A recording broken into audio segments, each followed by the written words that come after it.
جہالت نمبر 4 ہماری اہل سنت و جماعت کی جہالت نمبر 4۔ اب اس پہ غور کرنا ہے کہ ہمارا پیسہ کہاں خرچ ہوتا ہے۔ اللہ تعالیٰ سب کے جن کے والدین حیات ہیں اللہ زندگی عطا فرمائے، صحت تندرستی والی زندگی دے، عزت و برکتوں والی زندگی دے، اور جن کے والدین اس دنیا سے چلے گئے اللہ تعالیٰ ان کی بخشش فرمائے۔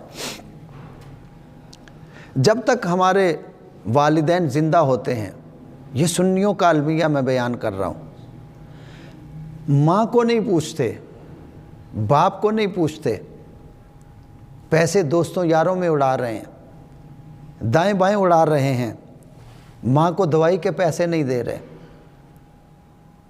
باپ کو نہیں کبھی پوچھا جس باپ نے ساری زندگی کما کے پالا، اسے نہیں پوچھا، بس پیسے دائیں بائیں اڑا رہے ہیں۔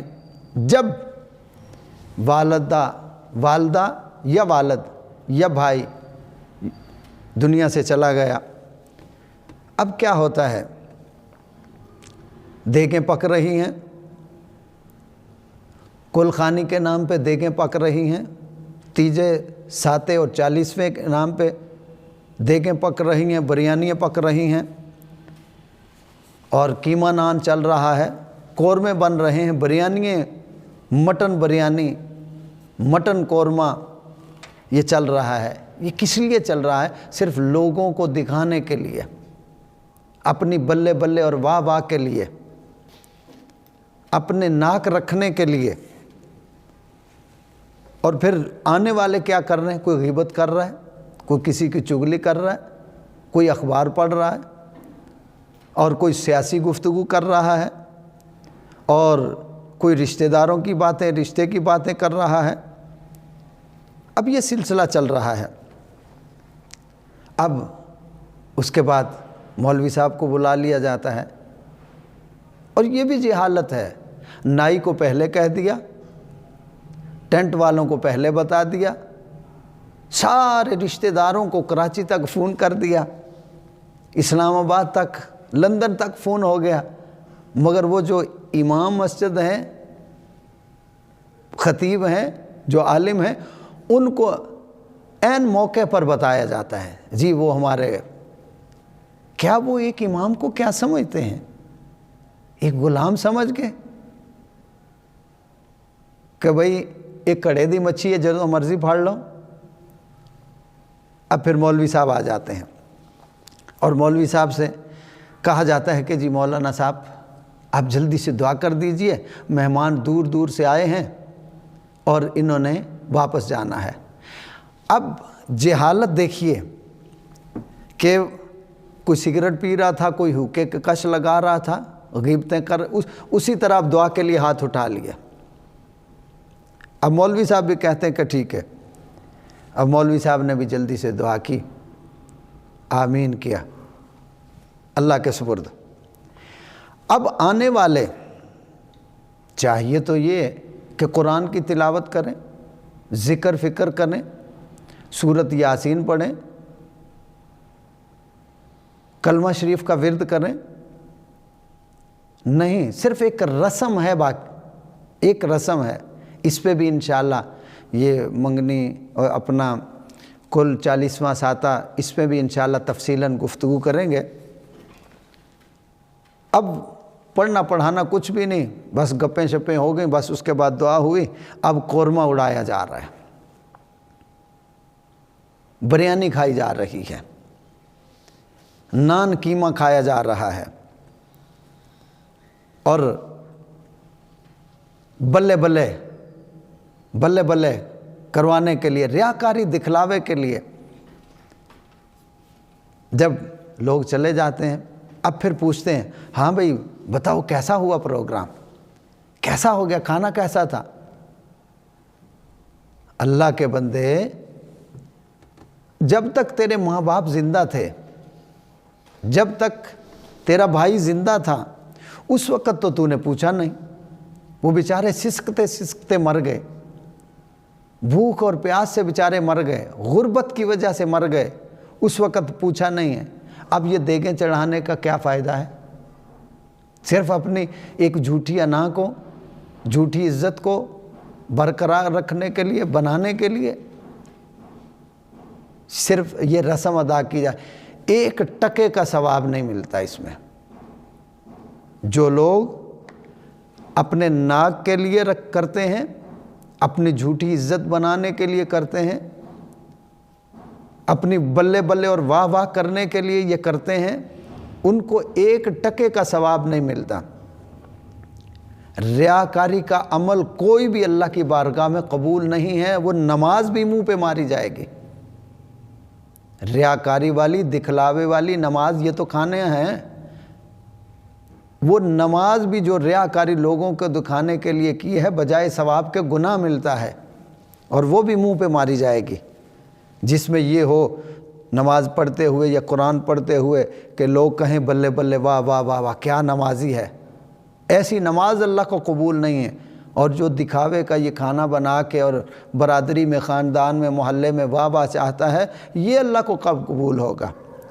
اللہ کے بندو، اگر یہی کھانا اپنے والدین کی خدمت میں لگاتے، یہی پیسہ اپنے والدین کو دیتے، ان کی خدمت کرتے، یہی پیسہ اپنے اس بھائی جو غریب تھا، جو بیچارہ بیماری سے مر گیا، اس کے علاج پہ لگاتے، تو اللہ بھی خوش ہوتا، والدین بھی خوش ہوتے، پیارے آقا علیہ السلام بھی خوش ہو جاتے، راضی ہو جاتے۔ اور اگر اب وہ دنیا سے چلے گئے ہیں، اب یہی پیسہ، اپنا پیسہ، میں عرض یہ کر رہا تھا جہالت نمبر 4 کہ سنیوں کا پیسہ کہاں خرچ ہوتا ہے؟ یہاں پہ خرچ ہوتا ہے۔ اگر یہی پیسہ اپنی مسجدوں میں لگاتا اور مسجد میں لگا کے صفیں لا کے دیتا، چٹائیاں لا کے دیتا، مسجد میں گرم پانی کا انتظام کرتا، ٹھنڈے پانی کا انتظام کرتا، سردی گرمی میں انتظام کر دیتا، پنکھے لگوا دیتا، یا انہی پیسوں کو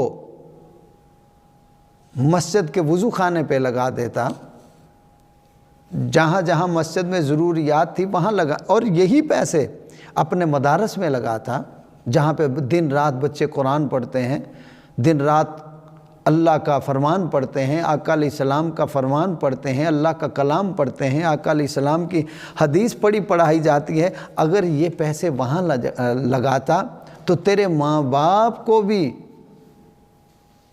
ثواب نصیب ہوتا، اور اللہ بھی راضی ہوتا، پیارے آقا علیہ السلام بھی راضی ہو جاتے۔ تو میرے دوستو، یہ ہمارے پیسے، سنیوں کے پیسے یہاں خرچ ہوتے ہیں، اس لیے مسجدیں بننے میں 30 سال لگ جاتے ہیں، 30 سال، 20 سال، پھر بھی وہ مکمل نہیں ہوتی۔ اب کتنے دکھ کی بات ہے، افسوس کی بات ہے، دل پریشان ہو جاتا ہے۔ پھر ہمارا یہ پیسہ کہاں خرچ ہوتا ہے؟ یہ پیسہ پھر وہ جو جاہل پیر ہیں ان پہ خرچ ہوتا ہے، جاہل پیروں پہ یہ پیسہ خرچ ہوتا ہے۔ جو اللہ کے نیک بندے ہیں، جہاں پہ دین کا کام ہو رہا ہے، وہاں پہ یہ پیسہ خرچ نہیں ہوتا۔ ہاں، پھر کہ پیر صاحب کی کوٹھی، 2 کوٹھیاں بحریہ ٹاؤن میں ہیں، ایک کوٹھی DHA میں ہے، ایک کوٹھی کراچی میں ہے، جب کراچی میں جاتے ہیں تو وہاں رہتے ہیں، ایک کوٹھی اسلام آباد میں ہے، ایک فیصل آباد میں ہے، یہ پیسے وہاں۔ اور وہ پھر پیر کتے پالے ہوئے ہیں، ان جاہل پیروں نے کتے پالے ہوئے ہیں، شیر پالے ہوئے ہیں، وہ قوالیوں پہ یہ پیسہ خرچ ہو رہا ہے۔ ماں باپ سب سے بڑے پیر ہیں، سب سے پہلے پیر و مرشد ماں باپ ہیں۔ اپنا پیسہ ان پیروں پہ خرچ کرو، مگر یہاں نہیں خرچ کرتے۔ اب وہ پیر صاحب بھی جو جاہل پیر ہیں، نہ نماز، نہ روزہ، نہ ذکر، نہ فکر، بس ٹھیک ہے، دن رات مستی میں مست ہیں۔ ہمارا پیسہ یہاں پہ خرچ ہوتا ہے۔ میں عرض کروں گا، ہاتھ جوڑ کے عرض کروں گا، خدا کے بندو، اگر اپنا پیسہ خرچ کرنا ہے تو وہاں پہ خرچ کرو کہ جو پیر، جو اللہ کے نیک بندے دن رات قرآن کی خدمت کر رہے ہیں، دین کی خدمت کر رہے ہیں، دین کی اشاعت کا کام کر رہے ہیں، دن رات حدیث پڑھا رہے ہیں، وہاں پہ اپنا مال خرچ کرو، تو پھر ہماری آنے والی نسلیں بھی گمراہی سے نکل جائیں گی، اللہ بھی راضی ہو جائے گا، پیارے آقا علیہ السلام بھی راضی ہو جائیں گے، اور اس پیسے سے ہمارے والدین کو بھی ثواب ملے گا، ہمیں بھی ثواب ملے گا، ہماری نسلوں کو بھی ثواب ملے گا۔ تو ہمارا پیسہ اس طریقے سے برباد ہوتا ہے جو ہم کرتے ہیں۔ اللہ ہمیں ہدایت نصیب فرمائے، اللہ ہمیں عمل کی توفیق عطا فرمائے۔